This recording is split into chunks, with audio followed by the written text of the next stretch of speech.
Good evening, you're watching My Media Prime Television. This is Prime News with me, Von Quinta, coming to you live from our studios here in Cameroon's economic capital, Douala. To begin the news, the security situation of the West region came under review on Friday, July 23, during a security meeting chaired by the Minister of Defense. The meeting comes on the heels of a number of separatist attacks the region has faced in recent times. Alan Sama completes the story. The West region of Cameroon has in recent time recorded several deadly incursions by pro-separatist fighters from the Anglophone regions as it shares geographical borders with Northwest and a part of the Southwest. The minister delegate at the presidency in charge of defense, Joseph Betty Asomo, at the instruction of the President of the Republic, His Excellency Paul Biya, head of the armed forces, visited the region over the weekend to evaluate the damages caused by separatist fighters who have for several years since the outbreak of the Anglophone crisis extended the conflict to the west. The most recent one was on July 14, 2021 in Babaju in the Bambutus division, where an army post was attacked, leaving 2 soldiers dead. The Minister of Defense, while in the West, reassured the population of the region who have expressed insecurity worries of maximum security and protection as new strategies are being employed. He reiterated at the end of his visit to the West that staff and resources will be strengthened and security tightened in order to prevent a similar scenario of what is happening in the Northwest and Southwest regions drift to the West. Now, 13 soldiers are currently receiving treatment at the Marwa District Hospital, while 8 others died after Boko Haram attacked a military post in Fotokol, far north region of Cameroon. The attack took place over the weekend, as we hear in the following report. Islamist armed group Boko Haram has again hit the Cameroonian soil. In its recent attack at Segma, a locality in Fotokol subdivision, Logon and Shawa division, far north region of Cameroon, 8 soldiers were killed and 13 others injured. Ils sont venus vers 4 du matin. They came at about 4 a.m. on board 6 vehicles, full of fighters accompanied by motorcycles. They took the corpses of 6 of their soldiers, and 4 who sustained injuries were taken to their hospital. According to Colonel Atonfa Gemo Civil Search, a group of Boko Haram Islamic sect on board several light tactical vehicles attacked a police post at the military base at about 4 a.m. on Saturday, July 24, 2021. The release from the Ministry of Defense further states the Islamist group launched an attack and in retaliation to the attack, 8 soldiers were killed, while 13 others injured are currently receiving treatment at the Marwa Military Hospital. Reacting to the sad incident, the governor of the far north region, Mijiawa Bakari, called on the population to be vigilant. Boko Haram is not over in the far north region. The population should inform authorities, while vigilante groups should mobilize more than before. The attack over the weekend comes after about 50 Boko Haram militants reportedly dropped their arms and surrendered themselves to vigilante groups in Fotokol. The far north region of Cameroon has suffered attacks including suicide bombings, raids and kidnappings since 2009, with thousands of lives lost. Now, road accidents are recurrent problems in Cameroon, resulting in deaths and injuries. In the following report, Volingonde recounts the number of road accidents recorded recently in the country. Her report. A number of road accidents recorded lately in Cameroon have claimed many lives. Recently, over 53 people were killed and many others injured as a passenger bus collided with an oil tanker in the West region, precisely in Chang in the Menua division. 2 road accidents that occurred in the West and South regions respectively left 40 persons dead and about 20 injured on the Nemali Bridge near the town of Makenene. An accident claimed at least 37 7 lives. Meanwhile, 3 others were killed in a separate accident on the Mengong-Sangmelima highway. Just last week, 3 persons lost their lives in a car accident at Nkolesong, some 28 kilometers on the road from Yaoundé to Ayos, as participants of the holiday camp organized in Melon in the Littoral region were returning to their respective regions. According to officials of the Ministry of Transport, the main causes of these fatal road crashes are mechanical failures, 2/3 being tire problems, haphazard overtaking, excessive speed, drunken driving without the wearing of safety belts by the drivers, as well as bad roads full of potholes. Meantime, the burden of road traffic injuries on heavy traffic highways in Cameroon calls for urgent intervention. Now, a group of 6 suspected armed bandits, including 2 women who have been threatening security in Lowe, are currently in the dragnet of law enforcement officers in that part of the country. The 6 suspected bandits are accused of breaking into homes and shops. Nora Kakebi with details. These are the alleged thieves presented to the press over the weekend by the Mongo Territorial Gendarmerie Command. The suspected bandits included 4 men and 2 women, aged between 17 to 45 years, are all specialized in aggressions and breaking into houses. This group of people had, before their arrest, been causing sleepless nights to the local population of the Mongo division. Squadron leader Jean-Alain Dongo elaborates. Mongo has launched an operation to overcome dangerous and highway gang robber in this area of responsibility. The gang leader was known as Pichou, real name Mwanjon Dame Fidel. So through our different assets of investigation, we could reach to the Bombari, where we had information that he was located. Unfortunately, we couldn't get him, but we got his mother, who is a kind of accomplice to the guy. The main gang leader, identified as Mwanjon Dame Fidel, aka Pichu, was caught and beaten by a mob in Lowe. He was for a long time haunted by elements of law and order, and he finally died in circumstances, as the squadron leader explains. On the 16th of this July, we traced Pichu at Douala, and he was to come to Konsamba, try to escape by the window of the bus. The gendarme tried also to arrest him. It was difficult, and when the population noticed that it was Pichu, they all went and lynched him. Unfortunately, we arrived on the field a little bit late. The guy was already well beaten. We took him to the regional hospital of Konsamba, and unfortunately, again, he passed away. Among the stolen items are 3 motorbikes, a gas bottle, a gas plate, as well as a fan, which the suspects took forcefully from their victims with the help of weapons, such as guns, daggers, knives, and machetes. It should be recalled that, for some time now, elements of the National Gendarmerie in the Mongo, in an operation dubbed Mongo Without Bandits, have been on a constant hunt for the men of the underworld. The suspected bandits are currently under custody, awaiting justice. A man of Southwest region, His Royal Majesty Sona Oscar Ebanja Sona, 35-year-old, is the new chief of Mokonji Village Kumba 3 subdivision. He took over from his late father after a consultative talk organized at the headquarters of Kumba 3. Details with Thamfu Sidwan Dimbe from Kumba.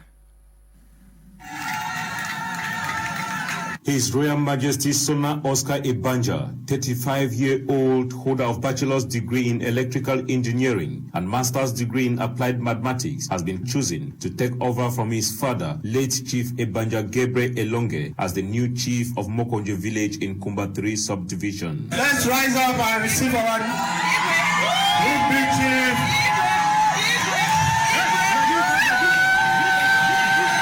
He was selected from a composition of royal blood on Friday, July 23, 2021, during a consultative tour holding at the Kumba 3 Subdivisional Office in Mabanda. He became favorite following a stormy competition with the uncle, James Eyambe Ebanja, who questioned his birthright to the throne and also claimed that the population was in support of his candidacy as chief of Mokonje.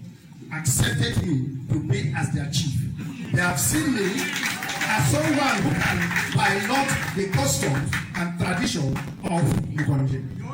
And that is why I am here. Thank you.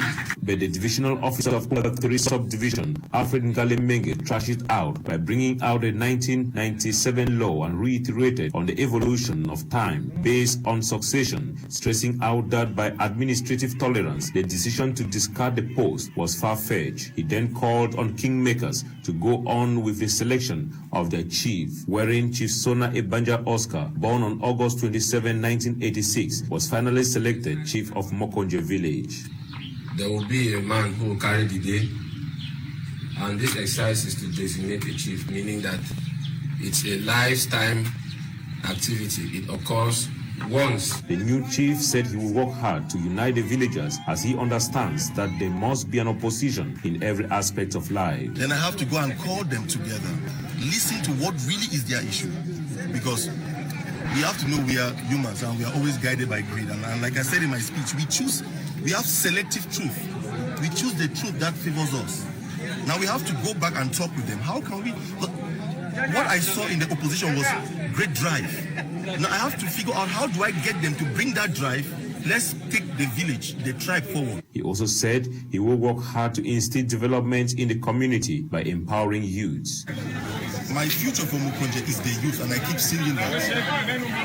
The youth are the future. We need to rewire the thinking of our youth.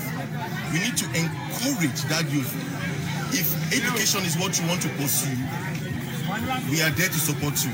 He becomes chief after the late father, Chief Dr. Ebanja Gabriel, who before his death on the 15th of March this year was president of the Southwest Chiefs Conference.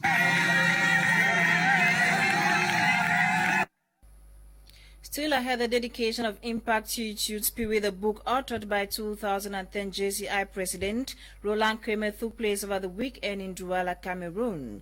The book focuses on 3 aspects of human life: aptitude, attitude, and actions. Lasha Kingsley attended the event and compiled the following report. With multiple crises like the coronavirus pandemic, the Boko Haram insurgency, and the Anglophone crisis in Cameroon, many Cameroonians are increasingly becoming aware that they have difficulties knowing what they want, making up their minds, or taking actions at these difficult moments. It is obvious that if you don't know what you want, or if you find it difficult to make up your mind, taking actions will be almost impossible. And even when some do manage to take some actions, what they are aiming for may not be in line with their real needs. Don't worry, Impact Attitude Spirit, a book authored by 2010 JCI President Roland Kmer, is here to answer to your worries. The book, prefaced by one of the most renowned managers in Africa, Andre Siaka, focuses on 3 aspects of human life: aptitude, attitude, and actions. Attitude Spirit is a daily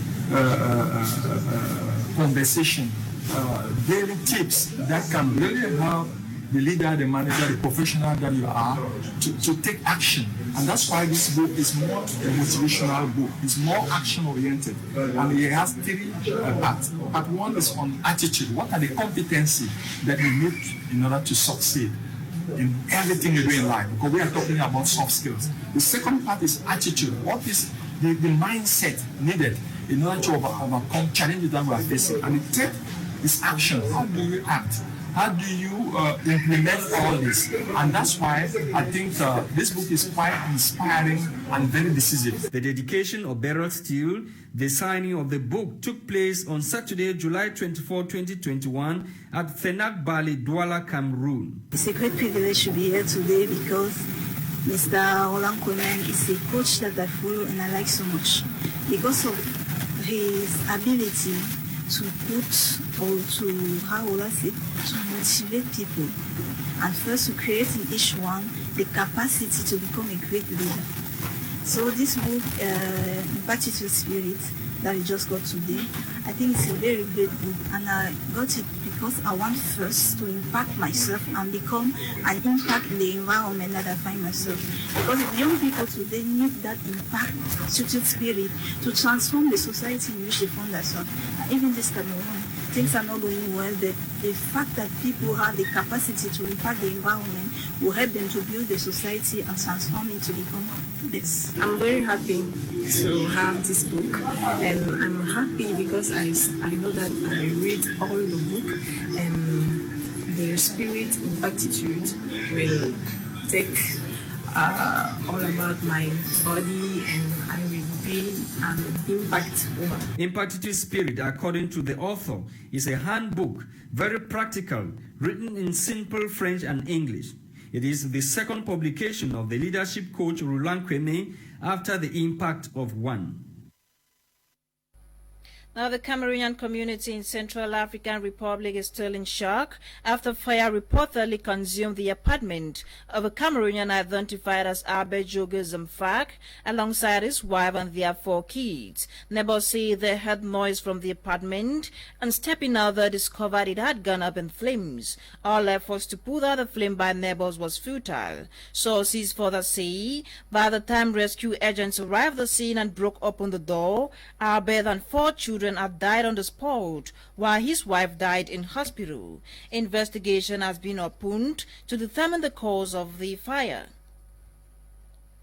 Now, BrigadeAntiSardinard, a cultural association, has organized a football match at the Marché in Yaoundé to promote the concept of social cohesion and living together. Audrey Zaza attended a football match and compiled the following report for Prime News. 8 veteran teams gathered for this edition of the tournament at the Marché Stadium at the Briqueterie neighborhood in Yaoundé.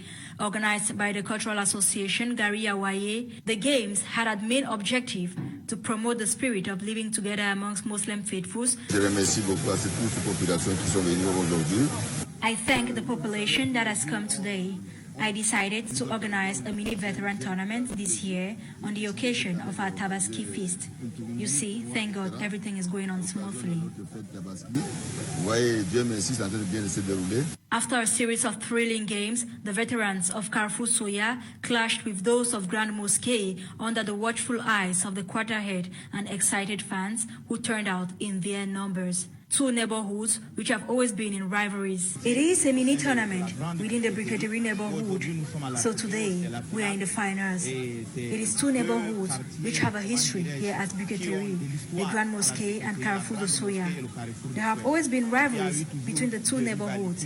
That is why it is a match of the titans. BrigadeAntiSardinard is a cultural association with president being a fan of soccer games. A great initiative, according to the quarterhead. It's a great joy to live together as recommended by the head of state, His Excellency President Paul Biya.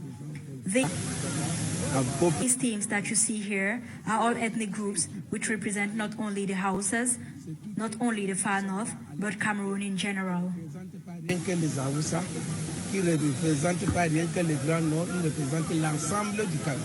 The tournament ended up in a good note, especially for the Carrefour Soya veterans who won 1-0.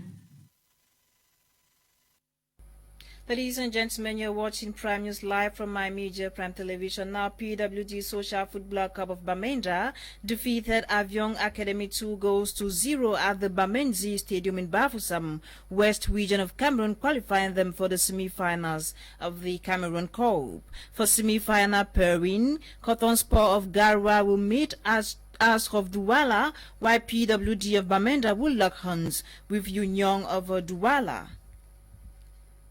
Now on the Tokyo 2020 updates, Cameroonian boxer Wilfred Seye was today beaten by his Congolese counterpart Sama David in the 71-kilogram category, while 22-year-old Abe Menge, who qualified for the 61 category, defeated his Estuanan counterpart Thabiso Zalmini and is expected to face Ireland's Adien Walsh tomorrow, July 27, 2021. We've come to the end of Prime News on My Media Prime Television. Fifth Tata Compada News, and it was produced by A1 in Nolinga Ella. My name is Fon Quinta. Coming up next is Kum Lunath with Prime R and a cream of well-selected panelists. Stay tuned to more programs on the African Eye. Goodbye.